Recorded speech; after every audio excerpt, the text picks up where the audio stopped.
વાત કરીએ વડોદરાની. વડોદરામાં વધુ એક વખત ડિજિટલ એરેસ્ટની ઘટના સામે આવી. વૃદ્ધને એક પ્રી રેકોર્ડેડ ફોન આવ્યો હતો. તેમાં નંબર સિલેક્ટ કર્યા બાદ તેમને ડિજિટલ એરેસ્ટની જાળમાં ફસાવવામાં આવ્યા. માંજલપુરના વૃદ્ધને ડિજિટલ એરેસ્ટ કરી 158 કરોડ પડાવ્યા.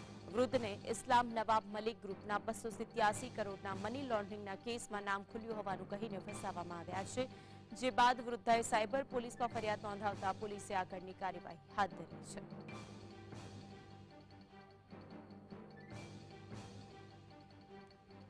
વડોદરાની અંદર જે આ ડિજિટલ એરેસ્ટની ઘટના સામે આવી છે, મહત્વની વાત એ છે કે આ પ્રથમ એવી ઘટના નથી વડોદરાની અંદર કે જે પહેલા સામે આવી હોય.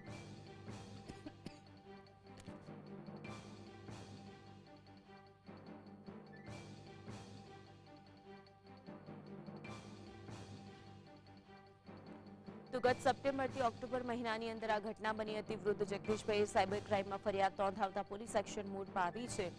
જે રીતે આ ડિજિટલ એરેસ્ટની ઘટનાઓ સામે આવી રહી છે, ત્યારે વડોદરા શહેરની અંદર સૌથી મોટો એક આ કિસ્સો નોંધાયો છે, જેની અંદર 1.58 કરોડ રૂપિયા પડાવી લેવામાં આવ્યા વૃદ્ધને ડિજિટલ એરેસ્ટ કરીને.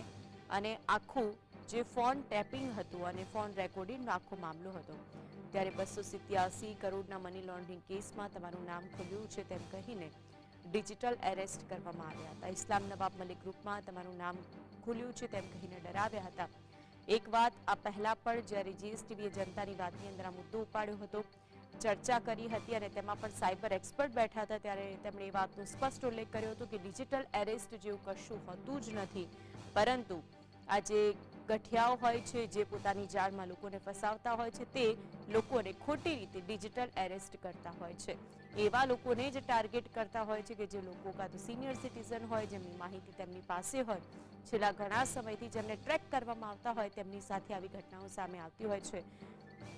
સૌથી મહત્વની વાત એ છે કે આ બધાથી બચવા માટે તમારી બધી જ માહિતી ગુપ્ત રાખવી તે જરૂરી છે.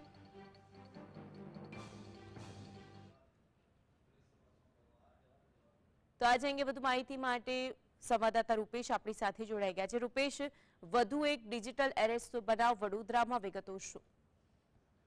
જી, આ જગદીશભાઈને ગઠિયાઓએ સપ્ટેમ્બર મહિનામાં ફોન કર્યો અને કીધું કે તમે મની લોન્ડરિંગ કેસ જે છે 287 કરોડનો, એમાં કેટલાક રૂપિયા તમારા ખાતામાં તો હવાલાથી તમારા પાસે પણ રૂપિયા આવ્યા છે તેમ કરીને મુંબઈ ક્રાઇમ બ્રાન્ચના નામથી ફરજી કોલ કરવામાં આવે છે. એ કોલમાં જે છે એ જગદીશભાઈનો ચહેરો દેખાય, પરંતુ સામેવાળાના ચહેરા નથી દેખાતા. સામેવાળા માત્ર સૂચન કરતા હોય છે, વાતો કરતા હોય છે. આ લોકોની વાતમાં જગદીશભાઈ આવી ગયા અને એમને જે શેરમાં ઇન્વેસ્ટ કરેલું હતું એ શેરમાં પણ એમને કીધું કે શેરમાં જે તમે ઇન્વેસ્ટ કર્યું છે એનું પણ વેરિફિકેશન કરવાનું છે, એટલે પૈસા પણ નાખો. એટલે શેર પણ એમને એમની પાસે વેચાઈ દીધા. 1 કરોડના શેર પણ એમને વેચી દેવા પડ્યા. એમને કહેવામાં આવ્યું કે તમને ડિજિટલ એરેસ્ટ કરવામાં આવે છે. સપ્ટેમ્બર મહિનાનો મામલો છે. ઓક્ટોબર એટલે 1 મહિના સુધી તેમને આ રીતે મેન્ટલી એરેસ્ટ કર્યા. તબક્કાવાર તેમની પાસેથી 1,58,00,000 જેટલી માતબાર રકમ પડાવી લેવામાં આવી અને વેરિફિકેશનના નામ પર આ સાયબર ગઠિયાઓએ જે છે તે મની લોન્ડરિંગની વાત કરી અને વેરિફિકેશન શેરોનું કરવાનું છે તેમ કરીને શેરો વેચાઈ દીધા. અને જે રીતે આ જગદીશભાઈ છે એ વૃદ્ધ છે, નિવૃત્ત જીવન ગુજારે છે અને તેમની સાથે આ પ્રકારની મની લોન્ડરિંગના નામે અનોખી ઠગાઈ કરવામાં આવી. જી રૂપેશ, આ પહેલા પણ વડોદરાની અંદર જે કિસ્સો સામે આવતો, જેમાં પણ એક સિનિયર સિટીઝન મહિલા હતા, તેમનો દીકરો અમેરિકા હતો અને તેમને પણ આવી જ રીતે ડિજિટલ એરેસ્ટ કહીને 35 થી 36 લાખ રૂપિયા પડાવી લેવામાં આવ્યા હતા. શું તે કેસનો પણ કોઈ નિવેડો સામે આવ્યો છે ખરા? શું એ ગઠિયાઓ સુધી પહોંચવામાં સાયબર ક્રાઇમ સફળ થયું છે? બિલકુલ બિલકુલ. જે સાયબર ક્રાઇમ જે છે એલર્ટ છે, આ ગઠિયાઓ સુધી ગમે ત્યારે પણ પહોંચશે. એ મામલો પણ જે છે એ પણ પીડિત મહિલાને જે છે એ એરેસ્ટ માંજલપુરમાં રહે છે, એકલવાયુ જીવન જીવતા હતા, એમને પણ આ રીતે એરેસ્ટ કરવામાં આવ્યા હતા.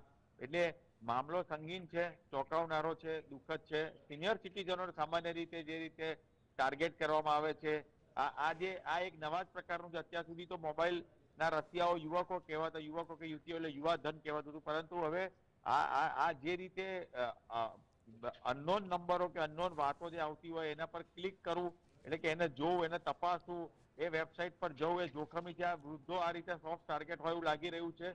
અને એમાં જ આ લોકો અચાનક એમનો નંબર ક્યાંકથી મેળવીને એમને ફોન કરી દેતા હોય છે અને કોઈને કહેશો તો વધારે તમારા પર કમ્પ્લેન થશે, વધારે તમે મુશ્કેલીમાં મુકાશો. એટલે આ વૃદ્ધો કોઈને કહેતા પણ ડરતા હોય છે, પૈસા ખર્ચાઈ જાય, તળિયા ઝાટક ના થાય ત્યાં સુધી વૃદ્ધો બોલતા નથી હોતા.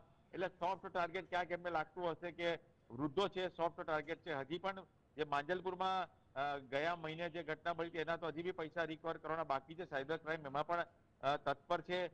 તો એ કડીઓ અમને મળી ચૂકી છે, એટલે ટૂંક સમયમાં પહોંચી પણ શકે છે, પૈસા એમને પરત પણ મળી શકે એવા પ્રયત્ન થઈ શકે છે. ત્યારે હજી તો એ પૈસા પાછા નથી આવ્યા. ત્યાર પહેલા ફરી એક વખત વડોદરામાં આ પ્રકારે 1.58 કરોડની જે ઠગાઈ થઈ, એ સાયબર માફિયા ફરી કોઈ સક્રિય બન્યા અને મની લોન્ડરિંગ કેસમાં જે વૃદ્ધને જગદીશભાઈને શિકાર બનાવ્યો, એટલે આ ચોંકાવનારી ઘટના જરૂર છે. જી બિલકુલ રૂપેશ, આપ જોડાઈને સમગ્ર વિગતો જણાવી.